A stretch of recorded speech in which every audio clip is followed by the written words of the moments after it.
ரீசெண்டா இந்த ஒரு வீடியோவை நிறைய பேர் எனக்கு அனுப்பியிருந்தீங்க. இந்த பயலுக பாத்தீங்கன்னா பைக்ல ஏற்காடு ரோட்ல பப்ளிக்க டிஸ்டர்ப் பண்ற மாதிரி பைக்கை தாறுமாறா ஓட்டிக்கிட்டு ஹைவே டிபார்ட்மெண்ட் வச்சிருக்க சிக்னல் போர்டெல்லாம் புடுங்கி சேதப்படுத்தி ஒரு பெரிய அட்ராசிட்டி பண்ணி இருந்திருக்காங்க. அது பாத்தீங்கன்னா சோசியல் மீடியால அந்த வீடியோ ரொம்ப வைரல் ஆகி அந்த பயலுகளை அரெஸ்ட் பண்ணிட்டாங்க. அரெஸ்ட் பண்ணி உள்ள வச்சு ஊம குத்தா குத்திருப்பாங்கன்னு நினைக்கிறேன். கொஞ்சம் வருஷத்துக்கு முன்னாடி ஒருத்தன் பேரிகேடை இழுத்துட்டு போய் நல்லா ஊம குத்தா குத்து வாங்கி ஒரு வீடியோ ஒன்னு போட்டுருக்காங்க. அதே மாதிரி இந்த பாய்ஸையும் போலீஸ் பண்ண வச்சிருக்காங்க பாருங்க. அனைவருக்கும் வணக்கம். கடந்த மாதம் நானும் எனது நண்பர்களும் ஏற்காட்டிற்கு சுற்றுலா வந்துள்ளோம்.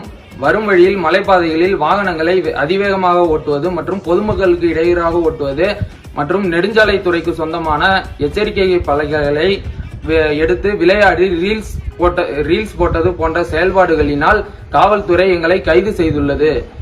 இனிவரும் காலங்களில் இது போன்ற செயல்பாடுகளில் ஈடுபட மாட்டோம் என தெரிவித்துக் கொள்கிறோம். இது போன்ற செயல்பாடுகளினால் என்ஜினியரிங் படித்த எங்களின் வாழ்க்கை கேள்விக்குறியாகியுள்ளது.